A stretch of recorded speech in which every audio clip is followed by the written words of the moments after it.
In a world where most people watch movies and then forget about them, these brave heroes join forces to watch them again and then talk about them. Join them in their epic journey as they go back in time, a decade and beyond, to revisit and break down films from a vast array of genres.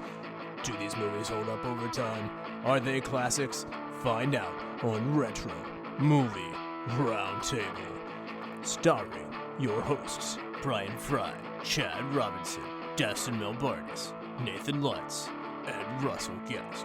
Coming now to headphones in your ears. Welcome all you lords, ladies and knights, to the Retro Movie Roundtable. Welcome to the show where we watch movies and then talk about them. Joining me today is my good friend and co-host, Chad Robinson, from right here in Pittsburgh, Pennsylvania. How you doing, sir? I'm doing well. It's spooky season. And also joining us, it's a three-way Pittsburgh endeavor. All three rivers are colliding. We have Travis Williams joining us again. Travis, how are you doing, sir? I'm doing great, thank you. Fun fact, Travis, you have the highest downloading episode of the history of the show so far, and that was The Shining. Yeah, you told me that. Seems like I got a lot to live up to today. I know. Yeah, so like I said, you have to top yourself. We'll try our best. Well, got a great horror movie here today. It's got some amazing special effects in this movie. Special effects sometimes make or break a horror movie. What horror movie special effects stand out most for you? Let's start with you, Travis. Oh, wow. Well, I think the one we're going to review today, there's some special effects, and taking into the fact that they're over 40 years old is just amazing in what they did. As you said, we did The Shining before, the blood coming out of the elevators. That was pretty intense. Some of the newer stuff, obviously CGI comes into play, and it's a little bit more dynamic and in your face, but when you take a look at some of these classic pieces and what they were able to accomplish with, cables and, faking everything and hiding props and elements of that nature, I think The Exorcist is right up there with some of the best. Can't go wrong with some nice pea soup. What about you, Chad? I think if we're talking horror movies and special effects, I have to go with the werewolf transformation in American Werewolf in London. That is still to this day one of, if not the best werewolf transformation in all of cinema. That was actually going to be my answer, and I'll go with the backup. I'm going to go old school, but I'm going to go with the original Frankenstein. Okay. You say original, Universal's original. Yes. 1910 was the first one. I actually did not know that, so yes. you've schooled It's got me. Great special effects. Yeah, so I'm going to go old school and just say, wow, they did a great job for a movie that long ago to still looks good, but you kind of stole mine, so you stole my thunder. That's what I do. Yeah. That's what I'm here for. Yeah. Now, what's the last movie you watched, Travis? The one I remember the most lately was The Conjuring 3, which I actually went and purchased HBO Max to watch, and so that's the one that sticks in my mind most, is what I remember the most about my most recent movie. Okay. What about you, Chad? I'm guessing, being that it's October, you're watching some scary movies. I did, but my last movie was the Muppets Haunted Mansion movie, which is just delightful. I loved it. If you're familiar with the Disney World ride, they have a lot of fun Easter eggs in the entire movie, and I just love the Muppets, so good time.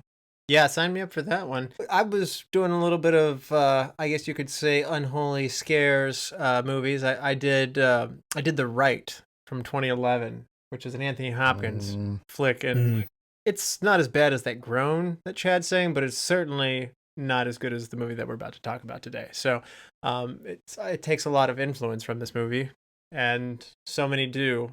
But I had higher hopes. It's not The Exorcist. It's not The Exorcism of Emily Rose. It's not on that level. But I can't say you're going to have a terrible time. It's another movie that I watched recently, just out of curiosity, was The Exorcist 2. It's better than that movie. What a low bar. All right, so today's movie, as you've gathered, is 1973's The Exorcist. It grosses $193 million. It's staggering. It's the number one movie on the year. It's a movie that takes the country by storm. It's so scary that people end up leaving the theaters, throwing up, passing out, going into cardiac arrest. I mean, this is making news, and people are like, I gotta see just what this is because it's so extreme. And it's a sensational thing that just completely took the country by storm and kind of legitimized the genre of horror in many ways, in many people's eyes. So it comes ahead of The Sting, which is another movie that we covered earlier this year on episode 108. And The Exorcist is a rating of 8.0 on IMDb. It's a little lower than I might have expected. And the critics of Rotten Tomatoes give it an 83%, and the audience score is an 87%. This movie has 2 Oscar wins for Best Screenplay and based on the material from another medium, and Best Sound. And it is nominated for 8 awards. It gets nominated for Best Picture, Best Director, Best Actress, Best Supporting Actor for Jason Miller, Best Supporting Actress Linda Blair, Best Art Direction, Best Cinematography, and Best Film Editing. It wins 4 Golden Globes. It also makes the AFI's Lit Thrills list at number 3, coming in behind Jaws and Psycho. Check both of those movies out. We've covered those both. And on the AFI's 100 Heroes and Villains list, Reagan McNeil is number 9. So, Travis, this movie is clearly one of those classic movies that everybody keeps coming back to, even all these years later. Had you seen this movie before? What was your background with it? I watched this movie, I want to say 3 years ago. I started getting on this kick. As a kid, I never really watched horror films. I think I watched Nightmare on Elm Street 2, parts of Cujo, things of that nature. But I started off with the original Conjuring, and I thought, I want to see some of these movies. I hadn't seen them before, and I started going out and purchasing them. And trying to get someone to watch them with me was difficult. I actually got my eldest daughter to watch this with me, and the reason why she chose to watch it was because she felt the special effects at that point in time were so below par of what special effects are today that it would look fake to her and she would be able to handle the movie. So we sat down and we watched this movie together, and there's a part in it that I'm surprised that she made it through. Both of us talked about it just recently as I prepared for this episode, and she don't remember it, so that's a good part. But it is the scene where a lot of people were passing out in the theaters from. So I wanted to know what that scene was, and then when I saw it again this last time, it was, oh wow, how did she make it through watching that portion of the movie? So even today, I think it would cause a lot of people to feel a little wheezy or a little sick in their stomach. Yeah, and coming back to it today, do you feel like it's holding up upon rewatch? Oh yeah. A lot of the things, like I was saying earlier, the special effects are, yes, they're not CGI, but in some ways they're better because they're not CGI. The things that they had to go through just to put these effects into the movie is incredible. Man after my own heart. I love it when people say they like practical effects and doing it for real. There's something that CGI is just now beginning to get to the point where it's really, really convincing. And for decades, we had to go through a lot of years of people pursuing things that just don't look as good. And you're absolutely right. Practical effects, they're real things, so they feel real. So this movie feels very real. Chad, what about you? Have you seen The Exorcist before? Or are you a fan of horror movies? I have seen this movie, yes. I did get to it quite late for being a fan of the genre. I probably saw it 10, 15 years ago for the first time, so I was in my 20s. And yeah, it was one that just, I think I was just being contrarian, I suppose, because everyone just said, oh, this is so scary. It's the #1 horror movie of all time. Like, it's probably overrated. And so I finally just sat down and watched it. Yeah, it's great. Okay. Yeah, and to be fair, I think a lot of people who haven't seen this movie will have had that buildup because there is a lot of, I mean, it has the tagline for many, many years, it's the scariest movie of all time. And I can't say it's literally the scariest. There's probably a lot of really bad movies out there that are technically scarier because they take things to an extreme. And they're just showing you things that are horrifying to see. But this movie is suspenseful, it's thrilling, it's really well made. And I think that it certainly, I think a better way of saying it is, It is in the upper echelon, and you could even make the argument this is the best horror movie made. And I should say best, not necessarily scariest. And there's a difference there. Yes, absolutely. And what scares people is different from person to person. Right. And so whenever I tell people about it, I try not to go like, oh man, like you'll just be scared out of your pants and you won't, you'll be so afraid to turn the lights off or whatever for a week. I mean, it chilled and affected me when I first saw it, because I first saw this in a movie theater, actually. My first time seeing this was when my mom took me to see the 2000 re-release for the edition you've never seen before, as it was called, or the director's cut, which is kind of the writer's cut, really. That added some scenes in for people, but man, for me, I was stunned. It was just really, it impacted me a lot. And I had told my mom, and it's like, horror movies aren't, they're always cheesy. They don't really scare me. And it's just not something I'm that into. And my mom did the right thing and said, well, have you seen this one?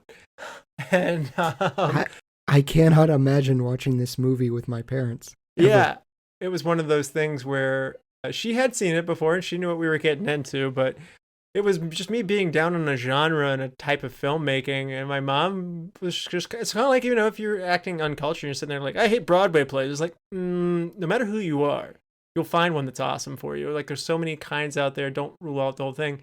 And I think a lot of it just had to do with the 90s, and we discussed this in our What's the Best Decade for Horror Movies. I grew up in the 90s, and this is not really a good era for horror movies. There's good ones in there, but there's a lot of crap you got to sift through. And I think that's a fair statement, right? Absolutely, yeah. The 90s is a really rough time. So I was coming at it with that perspective, and then my mom dusts one out from the 70s, from the horror genre, and it's just like, wow, I'm into this. And from there, I found Halloween, I found The Shining, I found, I didn't really realize Jaws was a horror movie initially, and I was just like, oh, you know what? I love this kind of movie. I just like it to be a good one. I think a bad comedy or bad action movie is more tolerable than a bad horror movie. When a bad horror movie is bad, you just kind of go, I'm really mad I watched that. It's amazing on rewatch, though. So we're going to spoil this movie. And if you haven't seen The Exorcist, do. I don't want to build it up too much, but it's a great movie, and you should definitely watch it and then come back and enjoy the rest of this podcast. We'll be back after these messages. Welcome to the Flashback Flicks Retro Movie Podcast. I'm Ricky. I'm Grayson. And every week we review a movie from the past and reflect on things we missed, things we loved, and things we want to see again. Yeah, because we believe any movie worth watching is worth watching again. So if you like films, friendship, and a lot of callbacks, I mean, just so many callbacks, then subscribe on Apple Podcasts, YouTube, or wherever RSS feeds go for like-minded movie-loving individuals. Like you. What happens when two modern film fans go back and rewatch all the old classic films from yesteryear to see if they hold up? You get the Classic Film Jerks podcast. Find the Classic Film Jerks podcast on all the major platforms. All right, we're back, and this is your final warning. We are about to spoil 1973's The Exorcist. Now, Chad, for those who haven't seen The Exorcist since 1973, do you want to give people a refresher? Father Marin is a Catholic priest out on an archaeological dig in Iraq for reasons that aren't really explained to us when a statue of an ancient demon is unearthed. The father hallucinates an image of the demon Pazuzu towering over him, an ominous sign indeed. We transition from ancient cities in Iraq to Georgetown, where actress Chris McNeil is living on location for a film directed by her friend Burke Dennings. Chris brought along her 12-year-old daughter Regan. Chris and Regan commit the cardinal sin of attempting to contact whatever's making weird scratching noises in their house by using a Ouija board. Seriously, this never ends well, just don't. Regan informs Chris that a friend whom she calls Captain Howdy is who is causing the disturbance, and Chris refuses to just nope right out of that house. Naturally, things get worse. Regan begins acting strangely, and by strangely I mean lifting and throwing things twice her size and speaking so profanely Bill Burr might blush. Oh yeah, now there's ghost activity in her house, so Chris does the rational thing of throwing a party. Regan interrupts the party by telling Chris's astronaut friend he's going to die up there and urinates on the rug. Her bed begins to levitate, So Chris once again refuses to call Ghostbusters, but rather has Regan go to a physician. Diabetes don't cause bed levitation, Mom. So we sedate Regan. Burke babysits because, yeah, I'm volunteering for that job, and Regan throws him out of the window. Lieutenant Kinderman investigates the death and chalks it up to alcohol. Man, police work was a whole lot easier back then. He does go the extra step, though, by consulting a psychiatrist in Father Damien Karras, a Jesuit priest having a crisis of faith. Regan's medical panel determines the cause of her affliction is external and recommends an exorcism. So I'm going to let that sink in for 1 second. Panel of medical experts.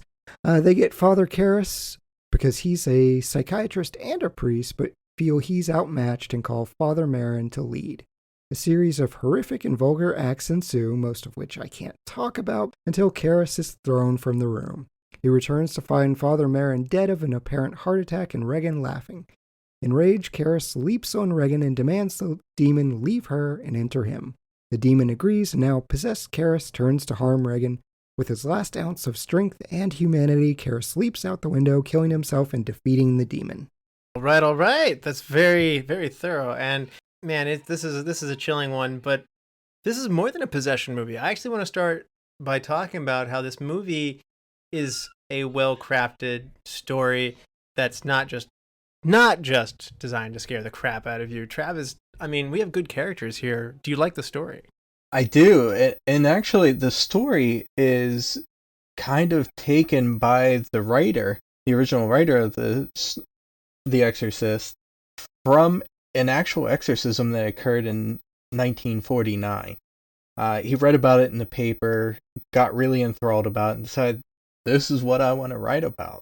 Some of the facts have been changed, but a lot of content in The Exorcist is parts of pieces of diaries of the priests that were actually involved in that case, and a lot of the things that happened are reported to have happened in this 1949 case. Absolutely. So, I mean, possession itself is absolutely one of those things where I think it's polarizing. I think if you're a person of faith, and depending on what your faith is, you might be more scared than somebody who might not be. But this movie has appeal to go beyond only people of faith, I think, and that's a testament to just how well constructed everything is. It's also a movie about a mother absolutely desperate. She has great resources, and I think it's no coincidence that she's a famous actress with a lot of money. She's doing everything she can do as a atheist, skeptical, non-believer to help her child.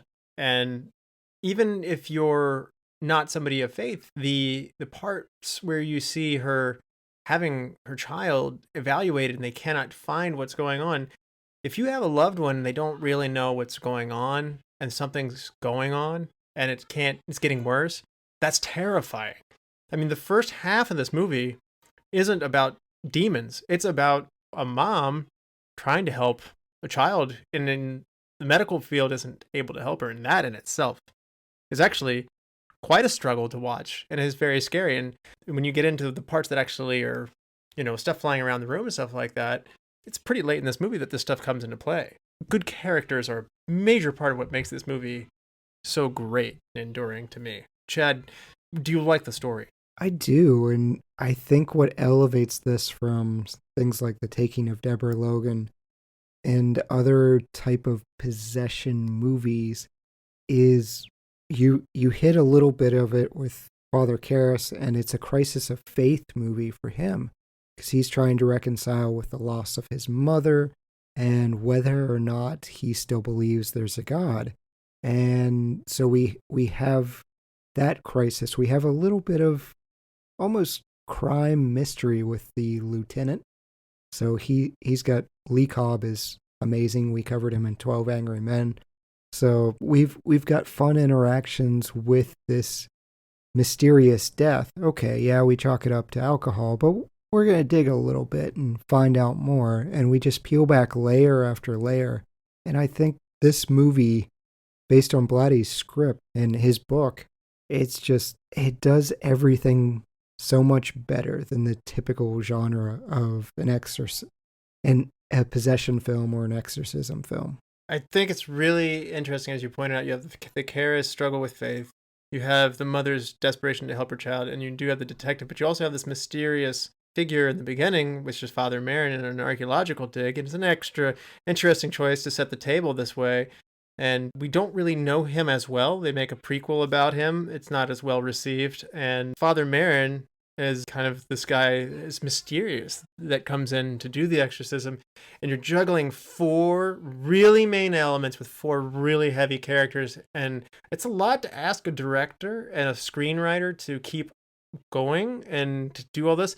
But it's because it does all that it's so absolutely rich just as an interesting story, because it's made incredibly well for the pieces, and then it's performed well within those parts. Writing is not normally at this level for a movie of this genre, as you alluded to. Travis, let's talk about this. Movie is obviously known to be a scary movie for many. Does it give you the chills? Like, is it scary for you? No. I mean, to some extent, yeah, it has a fear factor to it. But typically for me, a movie that I would find scary is something that you could kind of pinpoint your finger on. Let's say, like, Cujo I found scary at the time. Now, I was 5 years old when I walked into the room and it was playing. But, it's quite possible for your dog to get rabies and, in that case, attack you. In some ways, an exorcism is kind of one of those elements where it's kind of really big within the religious community. It seems to affect when you hear about, someone was possessed or something of that nature. It seems to occur to those that have very devout faith. They're not the occasional churchgoer or they show up on Easter and Christmas. These are people that are reading the Bible before they go to bed. People that read the Bible when they wake up. So, like, in the cases of actual recorded exorcisms, it's really has to do with people that have this strong feeling on that end of it. I think you look at the exorcism case for Annalise Michel that the exorcism of Emily Rose is based on. They had very deep faith in these pieces. That being said, I think part of what makes this movie work and possibly scary for those involved was the fact that, as you brought up, Russell, the mother was an atheist. She didn't believe. So in some ways, it's a horror movie. In other ways, it's kind of a bringing people to faith movie, if you will. It's interesting that you say that, because it's the notion of, I think it's a terrifying element. As I mentioned, you don't have to be a person of faith for this to kind of chill you, because it does hit a woman who's an atheist in this, and, not believing in it won't protect you from it in this movie. And that, I think, automatically, you've hit all the people who are perhaps believe in this part of religion, and you've hit the people who might be on the fence when that part of religion, who are just religious, and you've brought in the people who it's a really great thing to do in horror movies. It's like why Halloween happens in a sleepy town suburbs that seems like a really nice neighborhood.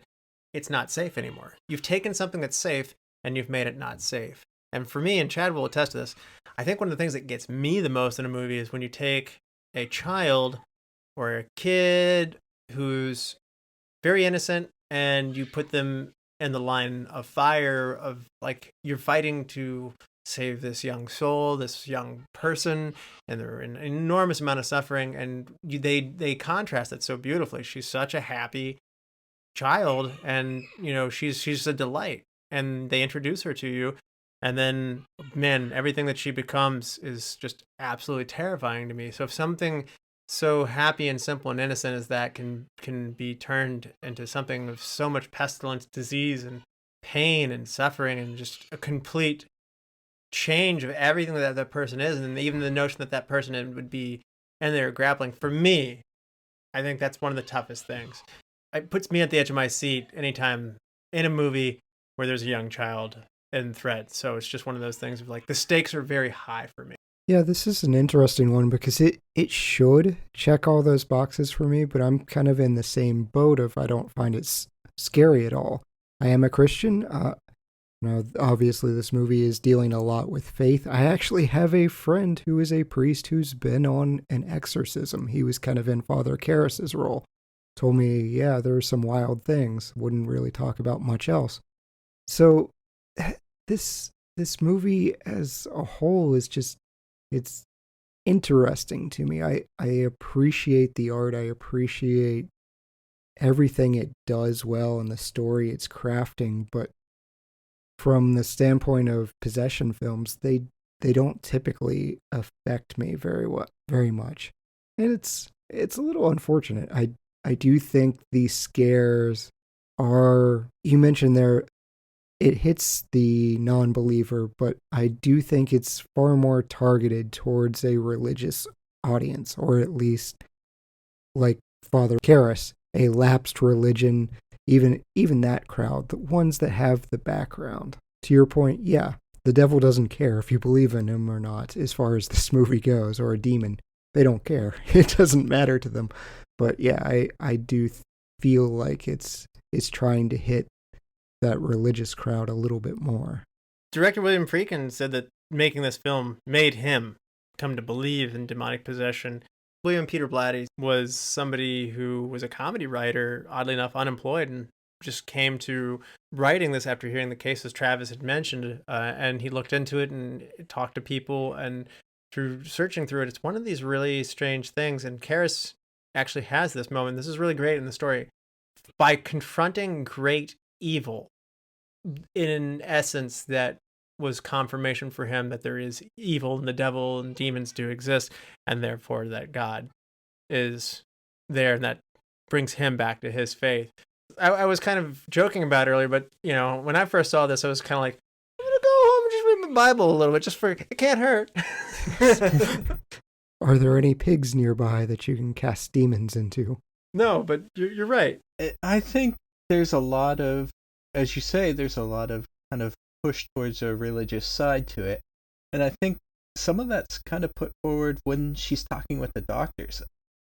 I didn't get the feeling that when the doctors were responding to her that they were serious. I think there was a level of sarcasm to them when they said, have you ever tried an exorcist? I think because they didn't believe and they realized that she didn't believe.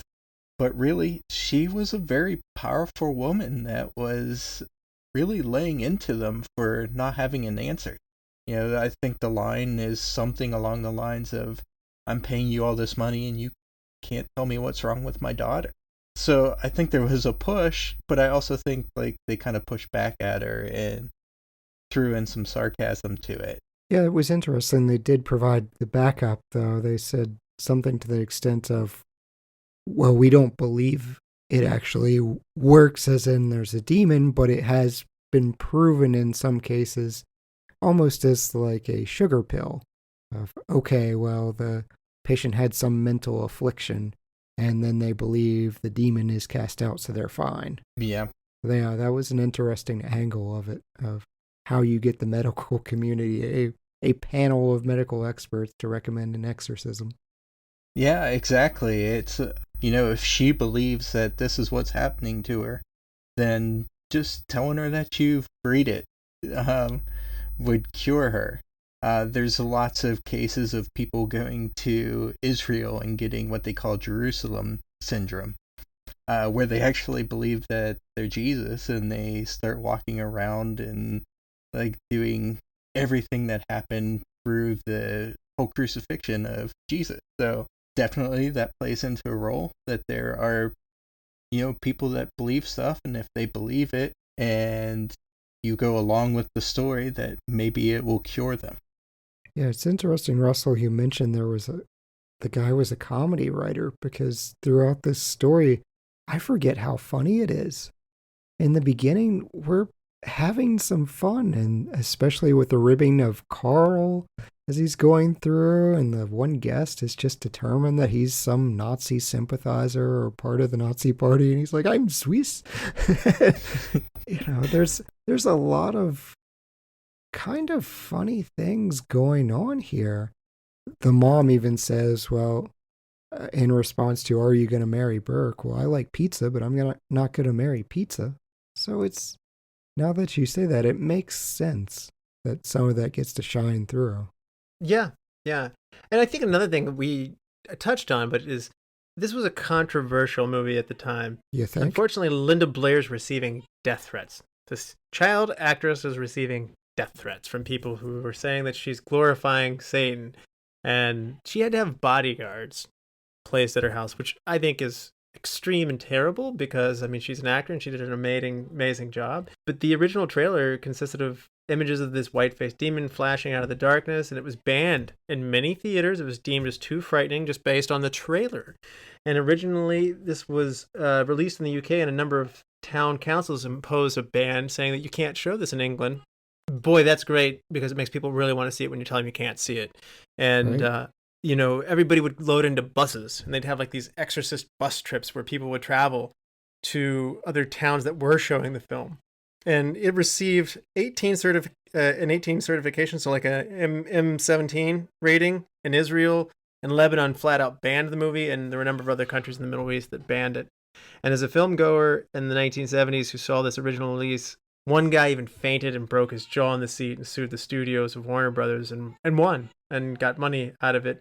I mean, it was just so over the top. And like, you can YouTube this stuff. There's news reports out there of just like, you're like, I don't think I've ever seen a movie impact people in the way that this movie impacted people. And it's funny, today's audiences maybe have been exposed to more. And I mean, The Conjuring's more intense, for instance, and people don't come out of there like with heart palpitations and like throwing up and stuff like that. This movie really did hit the people at the time in a very deep and profound way. It's probably the most well done cinematographic blasphemy, I suppose, is the phrase I want to use, the word I want to use. Like, what Reagan is doing is absolute blasphemy to the church. That's, please don't go after Linda Blair, never go after an actor for portraying these things. But yeah, I get the visceral response of it's really well done, but it's awful. It is just horrible, and they actually cut it. They had a ton of problems. I guess we'll just jump to it, of the masturbation with a crucifix. What an awful phrase I just had to say. They had to cut that by 12 seconds, and a lot of other places made them cut it even more. But it was worse than the book. It was absolutely worse than the book. So I guess they showed some restraint, or the censors made them show some restraint. It's terrifying. I mean, I think honestly, a lot of stuff in this movie is very terrifying. I think the spider crawl down the steps with a mouth convulsing out blood. I think peeing on a carpet in just like saying you're gonna die up there. Like, something about the way that was done just terrified me. Like, I mean, like this movie puts you on edge, and I'll get more into that in the director. But I mean, it's funny how the crucifixion masturbation scene is something that just ends up becoming this thing that rises to the top of the pile. But I just be honest with you, I just feel like this movie scared me in so many ways along the way that's just one thing for me in there. And honestly, as a kid, I didn't really, well, not as a kid, but as a teenager, I saw this. I didn't really get what was going on 100%. It just looked so violent. Even when I watch it now, it seems like an awfully stabby, like I'm literally piercing my like flesh and just like jabbing this into myself kind of thing. You know, the term masturbation implies there's some pleasure, so I'm not really. Even to this day, I'm sitting there going like, yeah, I guess kind of, but I mean, it's awfully violent and self-mutilating. Really, is what to me I see. Like, and when I watch the scene, it looks like mutilation to me. Yeah, I do wonder what happened to that astronaut. Like, did he die out there? I need a follow-up. Travis, though, this acting, this movie gets 2 Oscar nominations. Do you feel like the cast is worthy of those nominations, and do you feel like the actors delivered? Oh, absolutely. You know, I think last time, and we'll probably do this here, you're asking me who gets the nomination for, best actor, actress in the movie. And there's so many of them. There's so many to choose from, it's hard to pick one. I will, if you ask me to. But we will. Oh, yeah, it's coming. I would say there's so many just great performances and likable people. For a horror movie, there's likable people in this horror movie. Probably someone you can identify with within it. So I think, yes, the acting was top notch. I think the director got the best out of everyone. There's a couple people in this movie, not just Linda Blair, but a couple others, that this is their first and in some cases only acting role. So, it's a cast of people that probably are not all that well known. Some of them are, of course, but yeah, just to take a group of people and put them into this kind of movie and get the best out of them, and some of them not even being, actors, is just amazing. I completely agree. It's not, when you look at this, you don't think star-studded cast. Like, this is the performance that a lot of these actors are known for. Yeah, they tried so many, and this is one of those where it's addition by subtraction or just kind of serendipity of, we try and get Marlon Brando for Father Merrin, and they just say, this is going to be a Brando movie, so we're not going to do it. Or Jack Nicholson for Father Karras before Stacy Keach was hired. Paul Newman wanting to portray Karras, so they make a joke about looking like Paul Newman later. Jane Fonda, I don't even know why they called her at this point, because she was kind of off the deep end, calling it capitalist BS, so she refused to do it. But there were a lot of people they thought of, and we get the right cast here.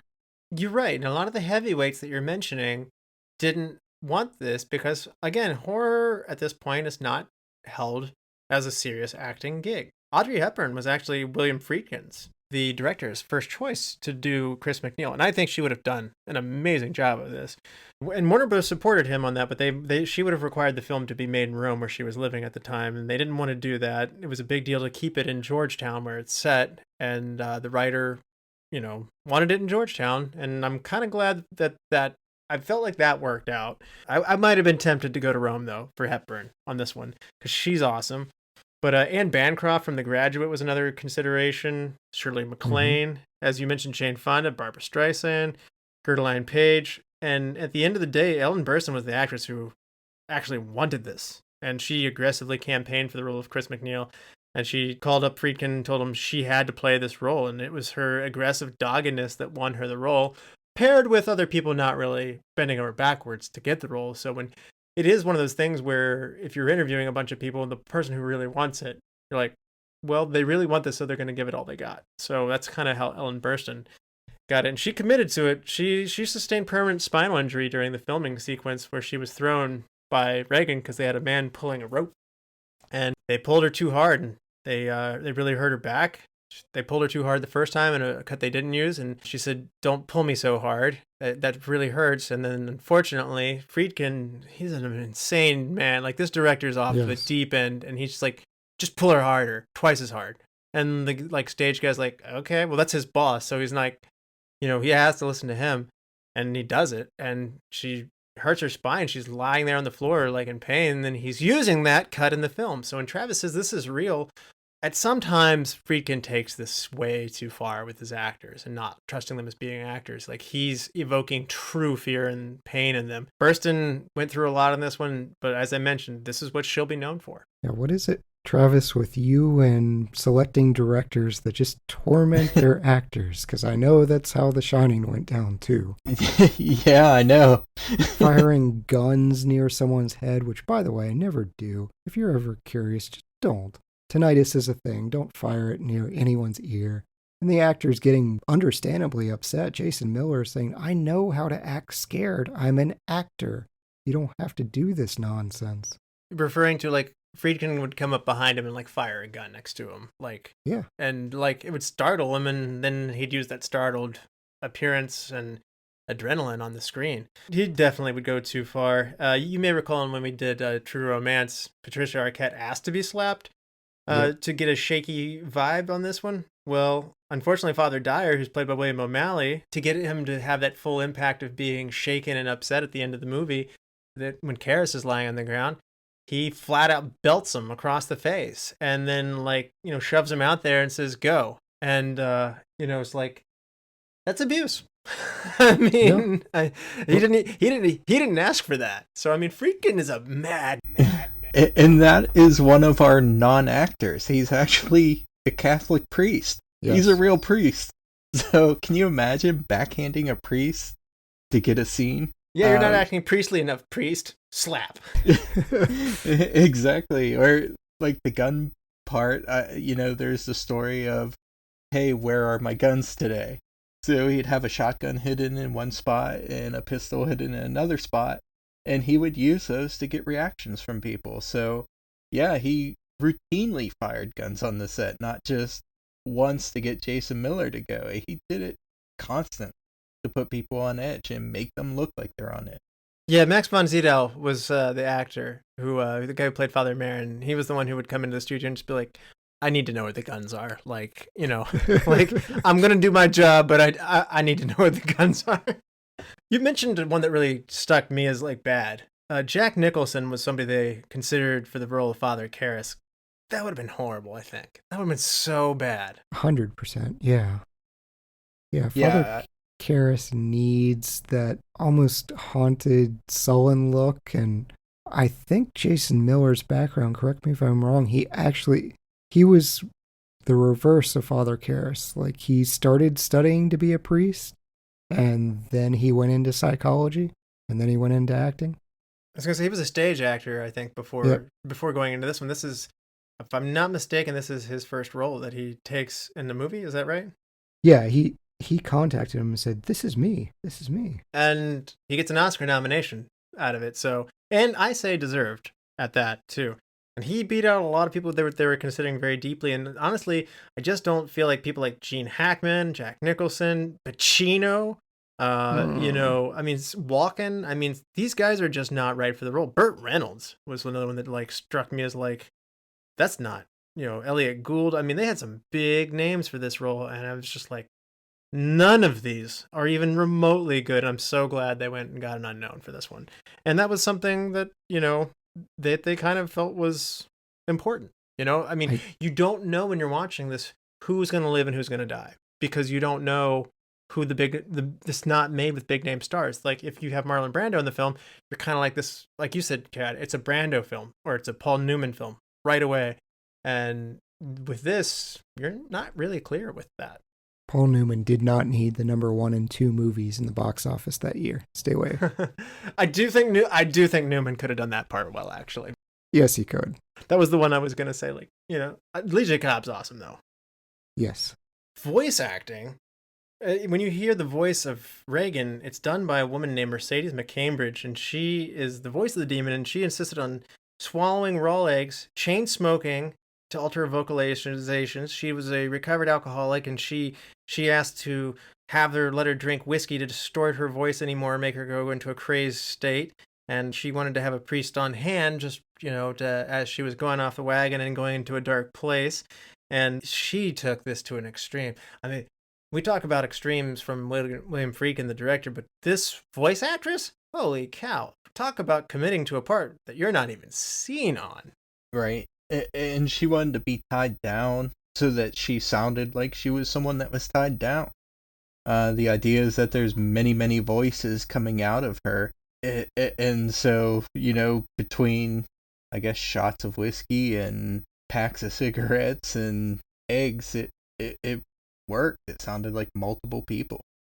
It did. Yeah, it's worth saying that Friedkin says it terrifies him to this day, her performance. And he refused to call her back because it was essentially, you're doing yourself harm for this part. Like, we're not going to bring you back in for the TV series or the TV version. Yeah, and initially she wants to be uncredited, or so the story goes, and then she decides that she does want to be credited. The ball's rolling too much, the gravity's too far along, she's not credited.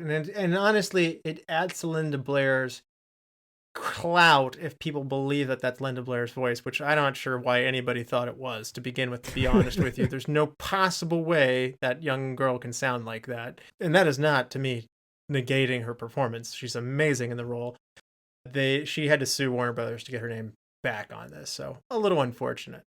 Yeah, it really did cast aspersions on Linda Blair and her Oscar nomination. She might have won it had this not come out of Mercedes McCambridge trying to get credited again for her role. Whether or not she asked not to be at first, we don't know, but then it became okay as Linda Blair being credited for another person's work, which I think her Regan acting stands for itself, regardless of the voice. And she's so good about being likable, and she does that transformation from this likable child to a child who's struggling, to a child that's peculiar, to a child where it's like, something's wrong here, to this is bad, and this is really bad, and this is, holy cow, this is beyond the realm of anything I thought possible. This is very, very, very, very bad. And she does all of those exquisitely as an actress, as a young actress. And she's enduring a lot as a young person to see these things on the set. I mean, she looks like that. She's going through 4 hours of makeup every morning, really early in the morning to do this. I mean, this is an enormous amount for a little girl psychologically to take in. And remarkably, she was just like saying, like, you know, this is happening to Regan. This isn't happening to me. And that's how, like, she was able to process it like a champ. She did get injured on the set, though. The bed levitating scene, her spine hit the bedpost. So, yeah, we, in addition to firing guns and permanently maiming our main actress, we also injured a small child. You know, worker safety, not a thing in 1973. Yeah, where she's like flying up and down, mother, make it stop, make it stop. That was real shouts of like, you know, like, this is too much. Right. Hey, look, she's panicking. Keep filming. Good. Yeah. Another odd casting, Denise Nicholson was the girl who played Violet Beauregard in Willy Wonka and the Chocolate Factory, which was only 2 years prior to this, was considered for Regan.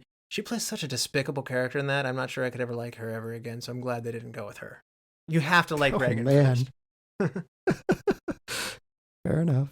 A young Carrie Fisher auditioned for it as well. Young Ken Basinger, young Laura Dern, and Eve Plum and Melanie Griffith and Sharon Stone all auditioned for the role of Regan. So there were a lot of very talented actresses who would go on to have great careers who wanted this role, but I get it. Linda Blair is awesome. Wait, Eve Plum as in Cindy Brady? Or is that Jan Brady? Jan, yeah. It's Jan Brady. That's right. Yeah. Oh, okay. Well, that changes the tone of that show. Makes you fear for Marcia, huh? Right? Yeah. I'm not sharing a bedroom with that. So we talked about a lot about William Friedkin, I guess, questionable methods and the abuse of his actors. Travis, now, does it pay off? Do you feel like he as a director is delivering an awesome product? Yeah, I think so. The extremes are over the top, so I guess the big question is, were those necessary? I think you would argue probably yes, and I think the product stands for itself. I mean, we're talking about it in 2021 as one of the scariest horror movies, if you will, in comparison to ones that are in the box office today. I think, you know, there's a lot of modern movies that don't stand up to it. So, yeah, I think it was worth it. Chad, what do you think about the job that William Friedkin, the director, does? Yeah, that's a tough question. The product stands for itself, but I don't think I can ever condone physically abusing and tormenting actors and actresses. Have the same issue with The Shining. You know, what we did to Shelley Duvall, that was pretty much permanently scarring. So, yeah, I like the product. Could he have gotten it differently by just actively coaching or doing more cuts, doing more takes? I don't know. Obviously, some of the actors resented his methods, said, you don't have to do this. We're professionals. We can figure this out. So, yeah, I can't go as far as condoning it, but I do enjoy the product. Yeah, I remember Tony Scott being asked to slap a female actress and thinking like, no, they don't do that. This is a whole nother level of bad. Right. So, you know, you're right. His methods aren't good, but I have to say the results are amazing. And I feel bad for saying that because, I mean, the actors are on edge. There is a very real sense of this. And that a lot of it goes to William Peter Blatty's writing because the characters are well constructed. But if the actors don't deliver, it will fall apart on that level too. And I gotta say, Friedkin does an amazing job of what to do and how to get those emotional responses out of people, and then also how to set the scene. I mean, the camera work in this is phenomenal. Like, he puts you on tension so right from the beginning. If you think about this is an archaeological dig. There's nothing inherently bad that happens in the first long run of this movie. I mean, it's 33 minutes before Regan has like these demon faces flashing, and that's like the first kinds of like, oh, this is a supernatural horror that's entering the picture. 33 minutes before this movie, quote unquote, gets scary, and it doesn't even take that long. From the get-go in Iraq, we're scared. Like, the camera work is always moving. It's a little bit of a trembly kind of feeling, and the way that they use those really scary sounding things just by putting meditation sounds of another language in there, clanking of metal in the streets, of a blacksmith clanking. There's this very hollow emptiness and lack of music in some points, of non-diegetic music and stuff that is just really, really scary. I don't know if it's because I was told to go in and be scared that I was scared, but I feel like even if I went in knowing nothing about this, I feel like I would have become very uneasy very quickly. And that's 100% setting up of what comes later. He puts you on edge, and if you're not on edge at that point, when this movie really hits, and it hits later, it's not going to hit you with the full effect. So that long, suspenseful drag, that's amazing. That's really great direction from Friedkin's part. When parts that aren't scary, you somehow don't feel comfortable. I mean, the strings screeching in the very beginning is a pretty good indication that this isn't going to go well. It's not going to be an Indiana Jones archaeologist type dig. You're in for worse things to come. Right, and there's like this background hum. And what that background hum is that's going on is a bunch of bees in a jar. And it's kind of like this buzzing that just puts people on edge because it's primordial fear of, evolution for human beings, that, bees are a bad thing. You don't want to be around when you can hear a ton of bees buzzing. And that's kind of put in the movie as a sort of a background noise that you may not recognize it going on, but it's happening and it's putting you on edge, even though you're unaware of what's causing this edge. Yeah, absolutely. And I think it's interesting. We talked about William Peter Blatty being a comedy writer. Friedkin is not really a horror director. He's coming off of The French Connection, which is an Academy Award-winning Best Director movie. So, I mean, he's got a lot of clout and he's a very good director. But he's not a horror movie director. That's not what he does. And much like how The Shining, Kubrick's not a horror movie director. Some of these greater horror movies are often done by people who are out of the genre. And I think that that's an interesting pattern. When somebody dips into the horror genre, they bring these skill sets of these other film types, and somehow those other strong suits make the movie richer. And I'm not saying you can't be a horror movie guy and do a good job of horror movies. I mean, like, John Carpenter's awesome. But what I am saying is it's really interesting that they're coming at it from an outsider to the genre's perspective, and they're bringing their know-how of character construction, storytelling, and camera work, and they're bringing it to this genre. And then I think like I said, I think they legitimized horror. I think horror going to the Oscars and being nominated for Best Picture, Best Director, and even though it didn't win, I mean, it's not many times in the history that horror movies are elevated into the sphere. We're talking like Silence of the Lambs, The Exorcist. I mean, Chad, help me out. Does anything else get this kind of clout? Get Out. Get Out, yeah. I mean, it's a really small class of movies. So and Jaws as well. Yeah, that's a still very, very small set of movies, and I just think that's Friedkin's crazy genius, scary genius I don't want to be around really, but that extreme probably pushed this to its greatness. And he was very demanding and verbally abusive on his actors. I mean, if you want to know what this guy's like, I was watching an interview with him, and I texted Chad, I was like, this dude sounds like Donald Trump. Like, he literally sounds like Donald Trump in like his accent, his voice, and method of speaking. And it's just like he's got an ego on that scale. Like, he's out of control with his ego, and he's quite a character. And it does seem like it would have been hard to have been around him on a set. And he was chosen by Blady. That was the director that he wanted to produce his novel. There was another director, I forget the name, that they wanted in. Kubrick? Was it Kubrick? Kubrick was the one who was slated to do this movie, and believe it or not, Blady went to bat for Friedkin.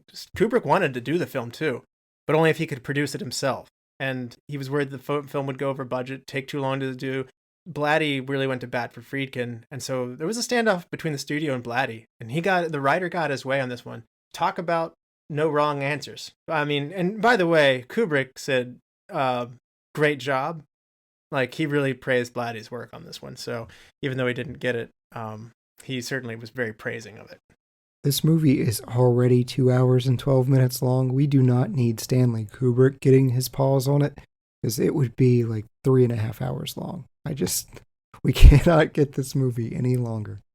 So no, I'm glad Friedkin did it. But what fortune, William Peter Blatty, it starts with the great script. He won $10,000 on You Bet Your Life. It was Groucho Marx's show back in the 50s.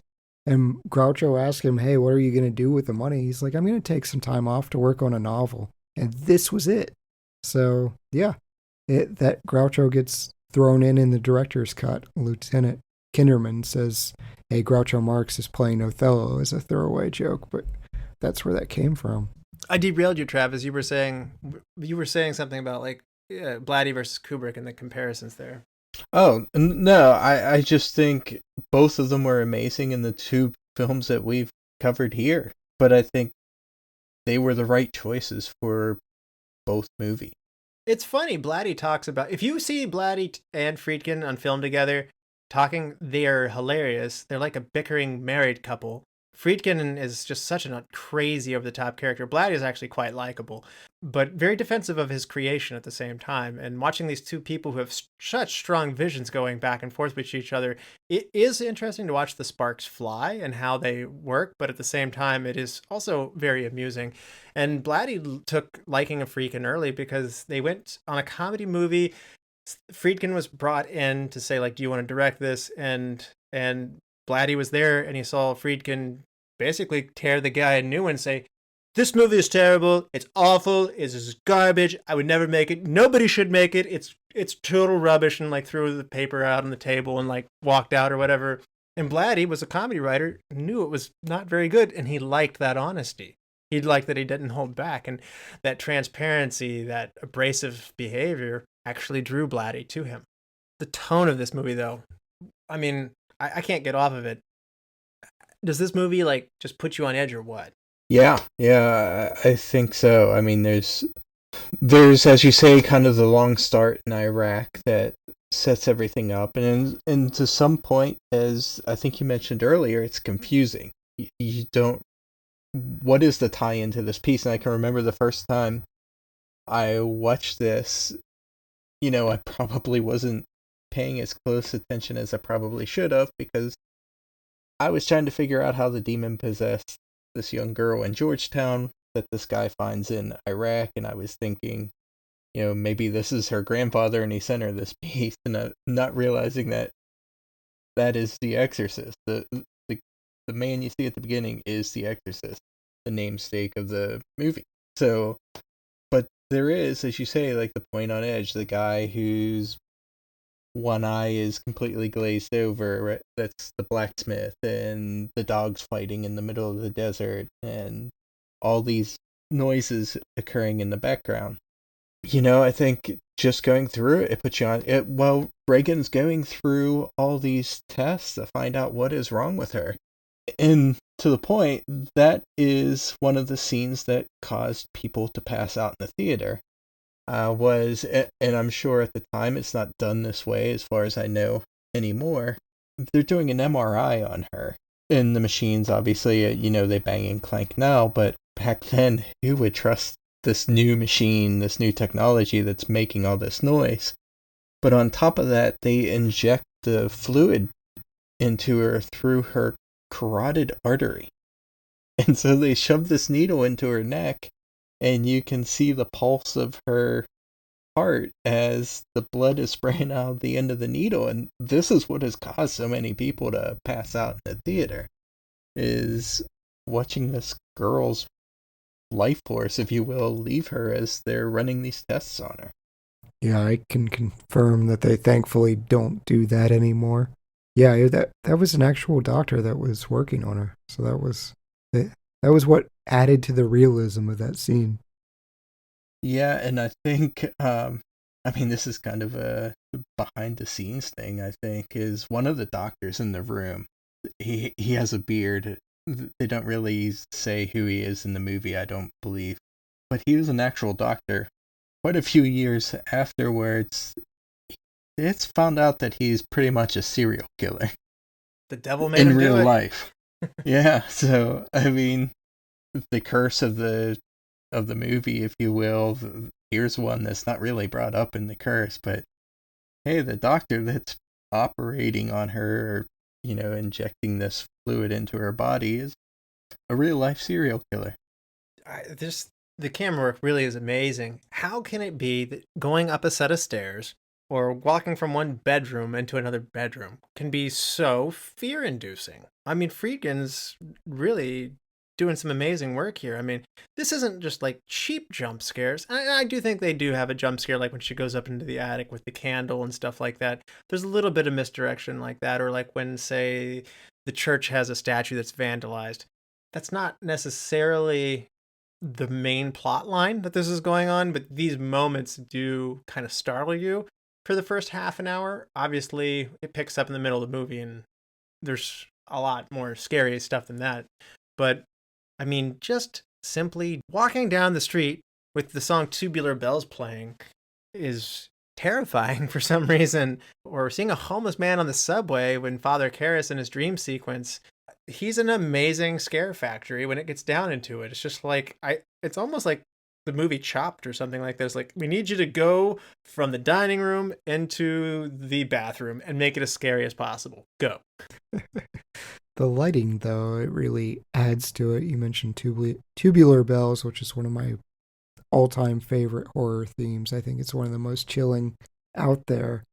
But the lighting here is just, you don't see it even in modern horror movies. I think this is one of the best lit movies of all time. And we have great lighting scenes with Marin stepping out of the cab just bathed in white. And it's inspired by a set of paintings, so they're going after that. There's a real art to this movie that just isn't done for a lot of things that you're talking about. It's earning its scares. It's earning the fear. It's not just insidious, scaring you, throwing things in your face all the time. Absolutely. There's a sense of claustrophobia in it. They don't focus on windows a lot, like when Ellen Burstyn's in her room. Like, it's there, you do get a glimpse of it every now and then, but there's a lot of focus on this very busy wall pattern, and there's this tight sense. And then obviously when you go into Regan's room, that window's open, and just the shadows of the tree and the moonlight on the walls and stuff like that. There's something very threatening every time when you walk into Regan's room, and it's almost one of those things where, as a viewer, I found myself sitting there going like, I don't want to go in there, but you're taking me in there anyway. Yeah. It's very empty for a child's room. And the lighting's kind of very bluish tinted, I think, which plays off the fact that the room is cold. In filming, they made the room cold with, I think they said 4 air conditioners running full blast all the time. They had parts where they would have to run scenes and the actors would be freezing in the room. And they would have to shut down pieces of it because the cameras and the lights were causing the room to heat up, and it would start to snow, or it'd start to, there's a lot of moisture in the air from the coolness. But you kind of catch that the first time, I think, that the Exorcist walks into the room, and the first thing you see as he steps into the room is this big blast of breath, as if he's standing out in the middle of winter inside this room. Max von Sydow was saying it was hard to facially emote in such a cold room because it was 0, not 32, that they wanted this thing down to. And he wanted, again, Friedkin wanted the actors to be really cold so that they look like they're really cold. And Sydow says, it's hard to do your job when you're that cold, which I guess is to that point where Friedkin is pushing them to their limits. Funny, Linda Blair's actually got even less clothing on. She's only got like a nightshirt on. She just says, yep, I was very cold. She says she still can't stand the cold. And you look at Max, and he's 43 when he films this part. I know. I never knew that because I didn't know who Max von Sydow was when I saw this in 2000 when this got re-released. I just thought that was an old man. And it's not until I literally think that we were doing Judge Dredd earlier this year and Max von Sydow was in that. And Chad's like, oh, the great Max von Sydow. I was like, great, Max. Okay, I'll check it out. And I was like, Max von Sydow, The Exorcist? That can't be. He's an old man in that. He'd be dead by now. And I was like, what's going on here? And this funny, a little bit later this year, it's just like, why did they do this? Were they projecting I'm still confused why they did it, but this is the guy Friedkin wanted to play the old guy. He was in a lot of prosthetic makeup. They said that at the end of the day, he would pull off all this makeup and mask and sweat would pour out of it. So take that into account when he's stepping into the cold room. He's got a mask full of sweat that's freezing to his face. It's pretty intense. It looks really good though, doesn't it? I mean, have you seen better old makeup? And by the way, again, no computer help to retouch this stuff. No. I've not. I'm like you, Russell. I thought he was 77. Dick Smith is the name of the makeup artist who did all that amazing work on Max von Sydow. And also he's the one who did all that amazing work on Linda Blair to make her into Reagan, which, that's a terrifying job for 4 hours to take this. He even said it was such a difficult task to take this very pretty little girl with apple cheeks, a butterball nose, and to turn her into a demon. It was so difficult. He initially started off and he said it looked like a witch initially, which he said was horrible. I saw some rough screen footage. I think it would have been scary too. I think he's very good at his craft. So when he says it looks horrible, it's not that horrible. And then they did another cut where she looks old. I don't think that one looked as good. And then they did, I think Friedkin was the one who was saying that crucifix, maybe she's cut herself up with it, and that mutilation component to it would come in there. Also, Dick Smith had taken the idea of diseased as the different direction to go with this one. So the mutilation that Friedkin wanted to bring in there, plus that diseased look, that is what we got with Linda Blair. He said the real challenge was to, work those cheeks around to, change the face around that, to give her a droopy lip, and the prosthetic tongue, like that pointed not snake tongue, but that like really long tongue flying out of there, like Gene Symonds, and yellow contact lenses. And I mean, they even built the vomiting tube onto her face and then covered it up with prosthetic makeup. You don't see it. It's not there. And I'm watching the 2000 version, and it has the benefit of being retouched, but if you go back, which I have done and seen the original version, it looks phenomenal then too. Yeah, it's as a movie showcase of practical effects, this is kind of a masterclass. One that they couldn't pull off was the spider walk, and I'm referring to the scene where Reagan goes down the stairs inverted. Friedkin cut this out of the original version, which I think is a shame because it's terrifying. When I first saw the movie, actually, beyond the crucifix mutilation scene, this to me was the one that I was just like, whoa. So that's a stunt double who's like a gymnast or an acrobatic expert who goes down there suspended on wires, and they couldn't get the wires out in the original version, and they went back and cleaned it up for the 2000 re-release. And I gotta say, for plot reasons, the 2000 re-release is the better way to go, but adding this back in there, that helps too.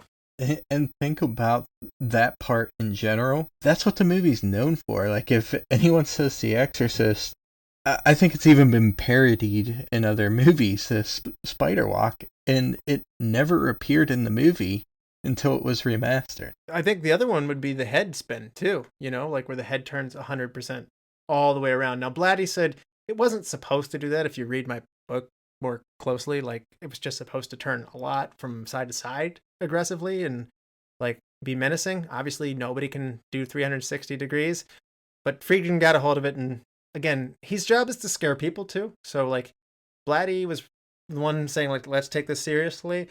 Friedkin obviously is more like, yeah, flashing faces of demons and head spinnings and projectile vomit and stuff like that. So I think that's really great how he did that personally. And the fun factor to it, I think that we're talking about it's kind of funny, and kind of the behind the scene things that are funny is when they built that dummy, for a better word, they put it in the front of a cab and drove it around New York City. People would see it sitting in the front seat and like, oh, what's wrong with her? And then the head spins completely around, and he said people would just go run screaming, and they'd be telling the cab driver, get out of here, because the cops are coming, So, yeah, can you imagine just having the fun with those kind of props and stuff? Oh, absolutely. I love that story too. I mean, the schedule was for 85 days of filming, and it took 224 days. And, stories like that I sometimes think get buried because it looks bad on the director and the production studios and stuff like that. This movie clearly made all of its money back in spades. So it is interesting to hear that, yeah, we put it in a taxi cab and drove it around town and stuff like that. Hey, by the way, your budget's or your schedule's 3 times what you allotted me to do. So that absolutely seems like a Conan O'Brien skit. Like driving around the Exorcist dummy. Yeah, but the contortionist was Linda Hanger was the name of the woman who did the spider walk. So many amazing people went into making this look what it did. And oddly enough, this movie, because it's late on schedule, it comes out in December. It's a December release. What an unfortunate time to release this movie, and it still makes all that money.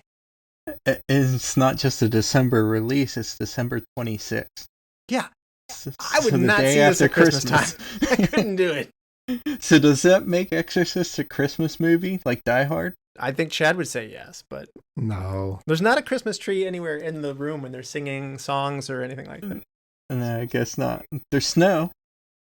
Or at least... It's rain, isn't it? It's just a rainy, dingy, yucky winter in D.C. Well, I'm thinking, yeah, the cold breath. It's cold enough. It could be snowing. Yeah. I think it counts. I thought it was funny we were talking about things that Friedkin reacted big to. One of them was the soundtrack. It was supposed to have a different soundtrack by Lalo Schifrin, who had done Cool Hand Luke, Dirty Harry, and Mission Impossible. And he hated it so much, he ripped it out while it was playing and threw it out in the parking lot. Yeah, nice guy. That soundtrack was used for another movie. I can't recall what it was, but it was another horror movie too. Yeah. It's my favorite time. You guys ready to get into the superlatives? Travis, who is your MVP? Like you mentioned it earlier, some of these were very hard decisions. When everybody does their job so well, who do you give the MVP to? I really kind of, I guess, connected with the Jason Miller character. Even his mother, to some extent, even though she's a small part of the movie, she does a very good job. And again, she's not a actress at all. She's just kind of an extra that picked up the part. Father Merrin was excellent, but I think you have to give it to Linda Blair, because not only was she excellent, but she was 13 years old, and it was her first movie. Yeah, absolutely. And actually, Mike Nichols was considered for the director, the guy who did The Graduate and Working Girl, both movies we've covered before, but very acclaimed director, didn't want to touch this one because he said all this movie hinges on a young actress, and I can't do that. It's not going to pull. You can't ask a young actress to do all this, and if someone does ask him to do it, it's not going to be me. And he just didn't want to do it because of that. So good directors walked away based on exactly what you're talking about, Travis, and Friedkin did get the right Reagan. So great choice with Linda Blair. She's amazing in this one. Yeah, to be fair, they did sub in some people for the absolutely totally awful scene. So Linda Blair, not taking away from her, but some of those director concerns, they were assuaged by having an older actress tag in for them. Like the crucifix scene was not Linda Blair. Yeah. Right. Chad, who would your MVP be? Yeah, I'm notoriously hard on children acting in horror movies, especially, but I'm going with Linda Blair as well. Her performance is iconic. She did such a great job of spitting this just awful vulgarity Max von Sydow forgot his lines. He was just in shock of her performance. So the fact that she can just flip a switch and go into this mode, kudos to her. Yeah, and my MVP, I mean, Friedkin treating everybody wrong gets him knocked down this one, but to me, I would say it's got to be William Peter Blatty. He wrote this thing, and he went to bat to get Friedkin in there. He went to bat to get the scenes put back into the cut. He went to bat against Friedkin on a lot of things. He is a very creative force who is very protective of his vision, and he did handle this with the seriousness that was needed to give this movie its authenticity. So oftentimes I'll say it's the director to do these things, and Blatty had such a upset with Friedkin. Friedkin, had him thrown off the stage and, removed. And they made amends later. And it's funny, Friedkin is in an interview at one point saying, like, there were certain scenes that were cut out of the movie, small ones, that he was just trying to get the time down. And Blatty was really upset by it. And he said, like, the scene where they say, why this girl? And Father Merrin says, I think things are done to good people to make us despair. Blatty felt like that was the crux of the movie, that was supposed to happen. Or even how this movie ends. This movie, when Peter Blatty wanted this movie to end, he wanted Lee J. Cobb, the detective, to, kind of have this like, hey, Father, you want to go check out a movie? Get these great tickets to the movies. Versus Friedkin just wanted it to be the fall at the end of the stairs, and that's it.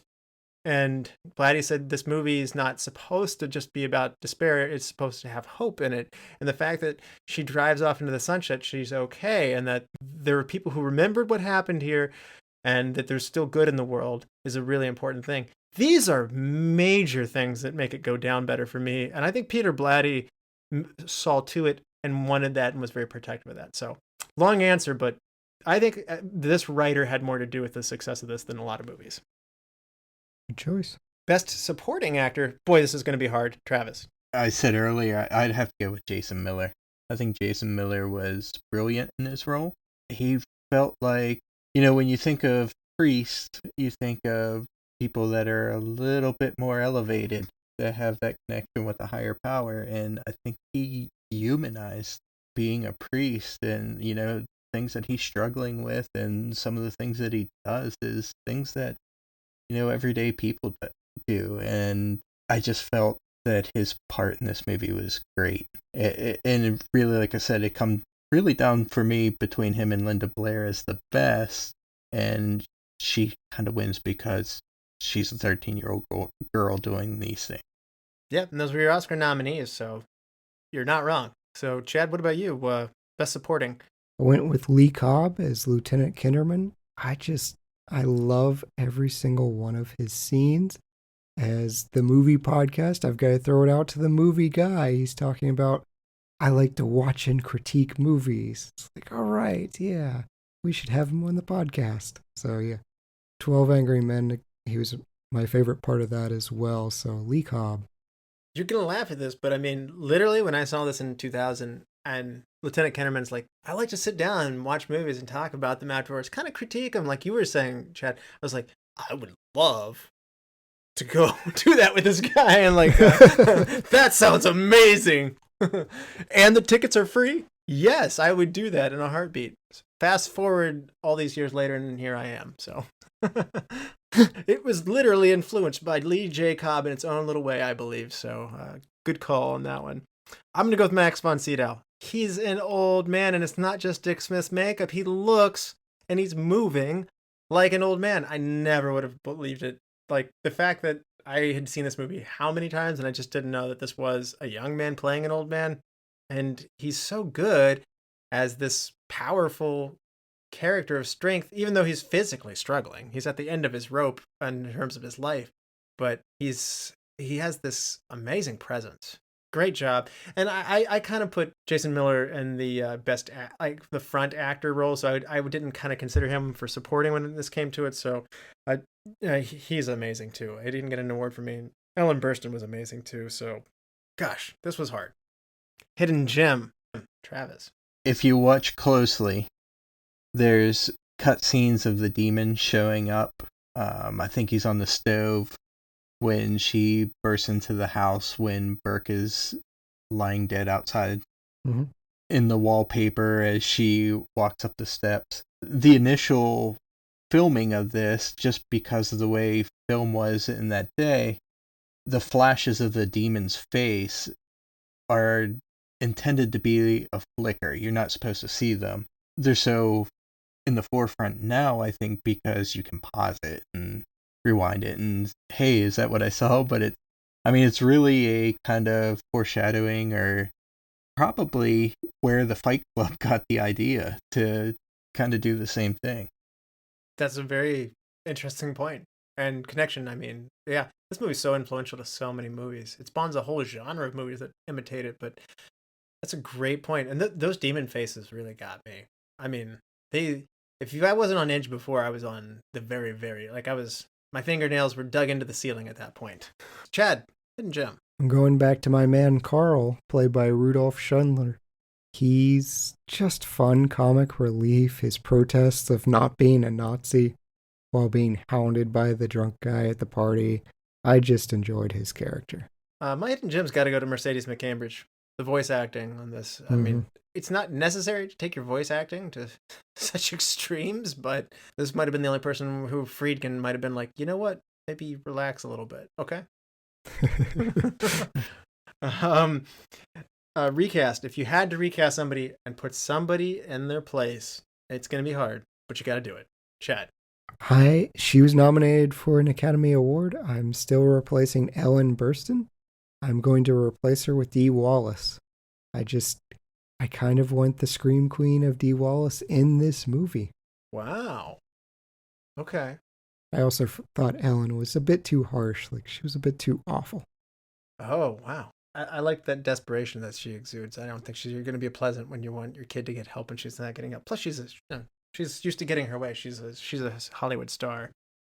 And we didn't mention this. I like the fact that if this can happen to somebody who's as prominent as a Hollywood star, it could happen to anybody as well. That was another thing we didn't mention. It's not coincidental that somebody who has all these resources, they can literally do anything to help their child, and she still can't help her child. So, interesting pick. Yeah, Travis, this is hard to do. Who would you replace and who would you put in their spot? If I'm going to do it, and let's just do this for fun, let's replace Burke. So Burke is the drunk guy at the party, harassing the help and saying that he's a Nazi, or implying that he helped Adolf Hitler in, all of his nasty ways. Let's put Jack Nicholson in that spot. Let's see.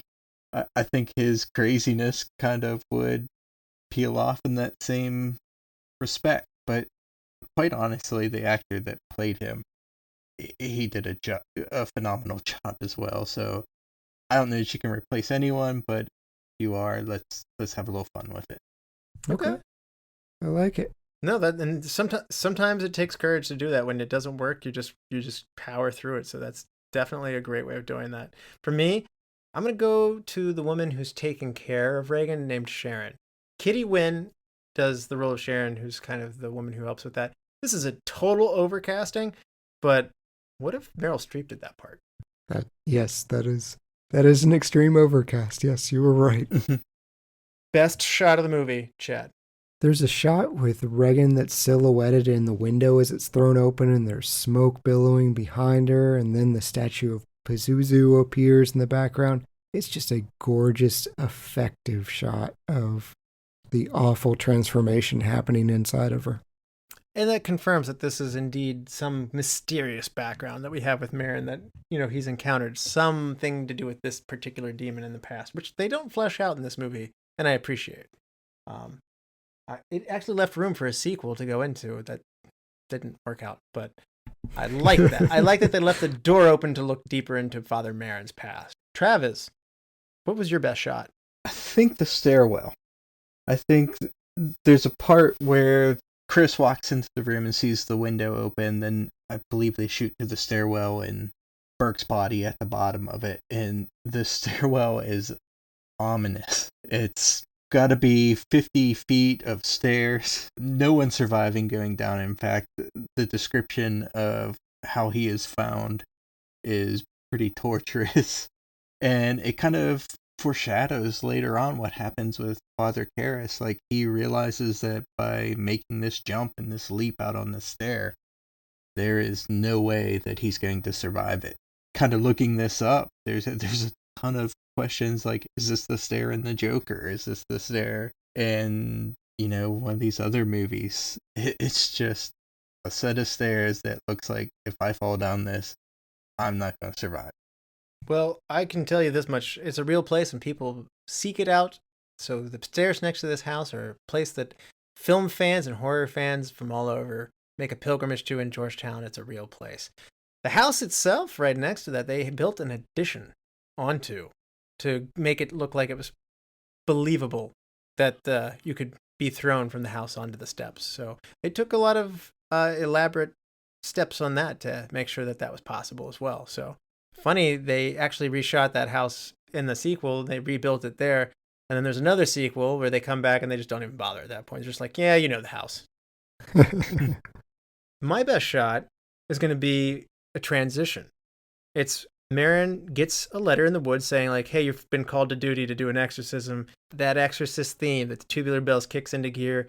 And then it fades to dark and we see Reagan's yellow eyes. And then it fades to the misty streets of DC as the car drives up with Marin getting there. And it's about to get heavy. And that transition, it's beautifully done. Much like the one that Chad mentioned earlier. It's like, oh man, that's great. Oh, yeah. Yeah, and this is reused, actually. In the new Conjuring movie, there's a scene where the priest shows up at the house and it's in the fog, and, it's basically just a homage to the scene from The Exorcist. It is, to me, if you see that picture, the first thing that comes to your mind, Exorcist. Yeah. Wow. It's just, you're right. It's on the cover of DVDs for sure. Best scene, Chad. The scene where Marin and Karras are resting after they've started the exorcism, they're resting in the stairway. They're talking about why this is happening to this little girl. Russell, you alluded to it. Marin says he thinks the point is to make us despair. I think that was a really important conversation for the two characters to have. It was a nice break of the tension, and it was nice to see the impact it was having on both characters. Yes. Now, my best scene probably is the scene where all the stuff's flying around the room. And Ellen Burstyn walks into the room. She's thrown up against the wall. And yes, this does have the crucifix mutilation, masturbation scene. That's not why I'm doing it. It's just the whole, everything has built up to this. And like, you just didn't know it could be this bad. And it's really, really terrifying to see all that stuff flying in the room, particularly as she opens the door and you see stuff flying like around. Like, there's no psychological component to making things move, as you mentioned. You can't make beds levitate. You can't shove drawers at people. And I remember being very shaken. I got out of that movie in complete daylight in the middle of summer. And I was like, oh, man, this isn't enough light. Like, I need... So, very chilling. Travis, best scene. When Father Karras agrees to at least see Regan, and he goes into the room and he's talking with the demon, and the demon opens the drawer up. There's kind of a whole part where you realize what's happening, I think, is that the demon is feeling him out and finding his weaknesses, and it lies to him. He throws tap water on her and it's screaming.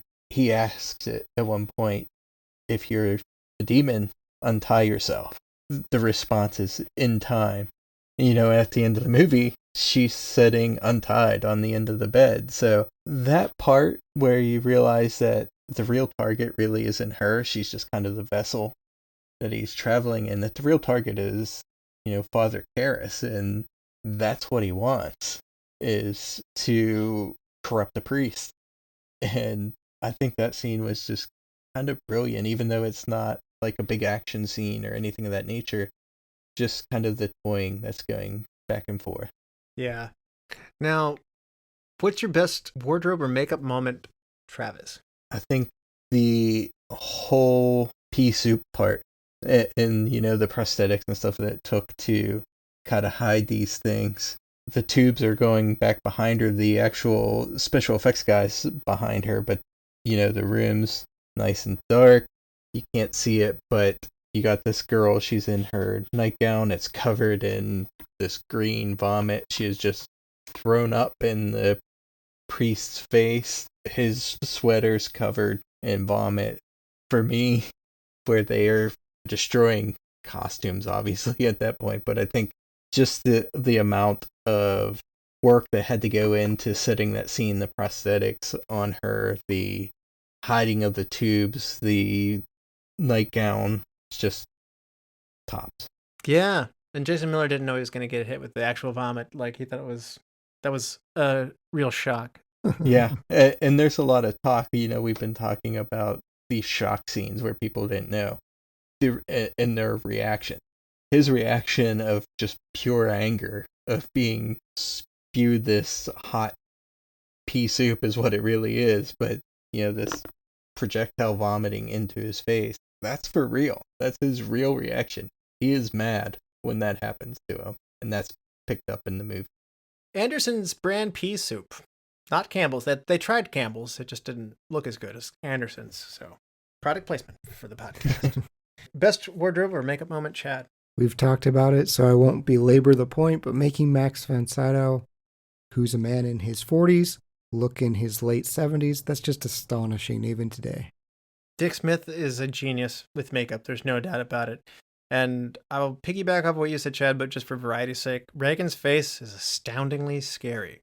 Oftentimes in a horror movie, if you actually stop and look at it, you go, oh, you pulled it out of the moment. It's not that scary when you stop and look at it. This time it is. She's a scary little girl. I changed one thing, Travis.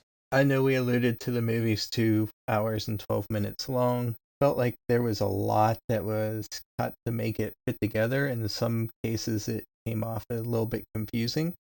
So just to change anything, maybe just to explain some of the scenes a little bit better.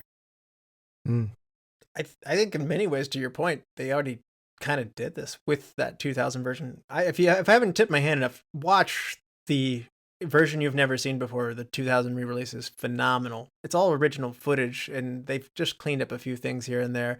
But more importantly, they put back in the stuff that, to your point, is Travis. I mean, William Peter Blatty wasn't wrong, and even William Friedkin in his gigantic ego has admitted as much. That stuff should have been there. So. Yep. Different ending too. Yep. Chad, is that yours as well, or do you have another change one thing? I'm going to go the opposite direction. I usually go for the shorter, more concise movie. I don't think we need the scenes in Iraq at all. Wow. It doesn't add anything to this movie unless you count it produces a prequel. So you want to see Marion in the woods first time you see Marion? Yeah, I don't think having that context, and Travis even said, oh yeah, these are the same people. It's like an hour and a half since we've last seen him, and he was over in Iraq for no good reason. Wow. Okay. I never considered that, but I guess if you had to cut something, I guess it's less critical, but yeah. I think I would agree with that too, because there is a scene when they're choosing him that they say that he has seen this before, that he's exorcised a demon from a young girl in Africa. And like, why not show that? Right. Why show the... Well, I think the fact that we don't see that stuff, it sets the tone for the movie. So it could have been anything else, I guess, to your guys' points. But I think that we don't see that, and that we... it just sets the mood so right. They actually went to Iraq. They actually shot there. Funny story, they had to show the local filmmakers there how to make artificial blood to be allowed to come in. Like, they had to teach them film techniques in order to get permission to come to Iraq. But those are real ruins. Again, they did everything for real. It's amazing. I just think I like it because of the way it makes you feel to lead to the pacing of this movie. But I like a slow burn. I literally forget about that scene every time I've seen this movie, which is about a dozen times now. It just escapes my memory. I cannot recall that. There's so much else that's memorable. Well, in a movie I love this much, I have to go digging deep. And, it's the 70s, so it's a different time. Smoking was more frequent. But having a doctor sitting there puffing on a cigarette, something to me just kind of evokes in today's times when we go back and watch that in his office. The doctor seems like he doesn't care as much. Like when he's just relaxing with a cigarette in his mouth in his office, I'm just like, yeah, I don't know what's wrong with your daughter. So maybe you don't have him smoking, like maybe have him like rubbing his fingers through his hair, like really bothered, like I can't figure this out and I don't know what's going on. They were conveying incompetence in the doctor, but I would actually like to see a little more frustration. Fair enough. Yeah. Best quote, Travis. That's a tough one. Your mother sucks cocks in hell? Yeah, that's a kick right in the face, isn't it?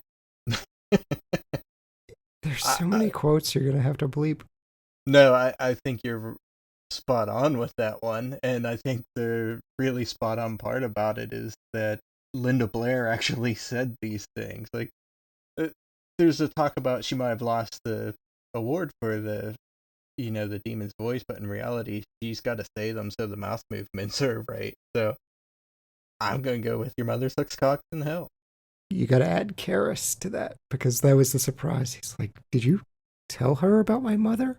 Well, no, I think that is the big part that he says, Karis, your mother sucks cocks in hell, is because he's telling him, hey, your mother just died, and guess what she's doing? Right. This is where she's at. This is what she's doing. Trying to get that anger out of him. The profanity is just essential, though, to making sure like this child is being lost. So, best quote, Chad. Say it with me now. The power of Christ compels you. The power of Christ compels you. I love it. Yes. I don't know how many times they say it, but it's a lot. Yeah, it's like 9 or 10 times. My best quote's going to be, I think it's time we look for a psychiatrist. That's fair. That was one of those funny moments, as you mentioned, Chad, of just like, I can't help you. Right. We've come full circle. Now, on a scale of 5 stars, with half-star intervals, Travis, what would you rate this movie? Oh, this is a 5. Can't blame you. This is definitely a 5. I think I went low on The Shining. I think The Shining probably is right there with this, but this is must-see. It's a 5. You cannot go low enough on The Shining. Oh, Chad, Exorcist. What would you give this movie on a 5-star scale? The man who has seen more horror movies than probably anybody listening to this podcast. Oh, that's not true. There's got to be someone. But yeah, 5 stars. This is quintessential horror. This is just a masterclass of how to shoot a movie. Even though it doesn't scare me, it's so well done. So 5 stars. I'm going to be right there with you. We've had more 5-star sweeps this year than any of our previous years, but hear me, like this is to me my number 1 horror movie of all time, and that's 5 stars. I just, as you mentioned, Chad, it's not that it's just scary, it's that it's really amazingly well done. It's a great movie, and that's the most important thing when you're making any movie in any genre. Do a really great job of making a great movie. This does that. Russell recommends watching it in a theater with your mother. Can't go wrong. Yeah. All right. Chad, do you want to help me pick a movie for next time? I'd love to. Well, we've got our Veterans Day episode coming up, so we want to do a war and military movie coming at you. So this one actually got shortlisted earlier this year, but it's back with a vengeance. Apocalypse Now from 1979. A U.S. officer serving in Vietnam is tasked with assassinating a renegade special forces colonel who sees himself as a god. Option 2, Sands of Iwo Jima from 1949. Haunted by personal demons, Marine Sergeant John Stryker is hated and feared by his men who see him as a cold-hearted sadist. But when their boots hit the beaches, they begin to understand the reason for Stryker's rigid form of discipline. Option number 3, Full Metal Jacket. A pragmatic U.S. Marine observes a dehumanizing effects of the Vietnam War on his fellow recruits, from the brutal boot camp training to the bloody streets of fighting and hue. I have never seen Apocalypse Now. I think it's time we remedy that. All right, it's not Apocalypse then, it's not Apocalypse later, it's Apocalypse Now. Travis, thank you so much for joining us. Thank you for having me. Thank you, all the lords, ladies, and knights of the Retro Movie Roundtable. We invite you to reach out to us. We want to hear from you, so subscribe, rate, and review to us on iTunes, Spotify, Stitcher, wherever you get your podcast. Give us a like on Facebook. Follow us at @movie_retro on Twitter. Email us at retromovieroundtable@yahoo.com. And providing and producing this podcast is fun, but not free, so we invite you to support the show at our Patreon page at www.patreon.com/Retro Movie Roundtable. Any contributions you make will go towards making the show better for you, the listener. As always, thank you for listening. Be good to each other, and watch more movies. Chat. There we were, minding our own business, just doing chores around the house, when kids started killing themselves all over my property.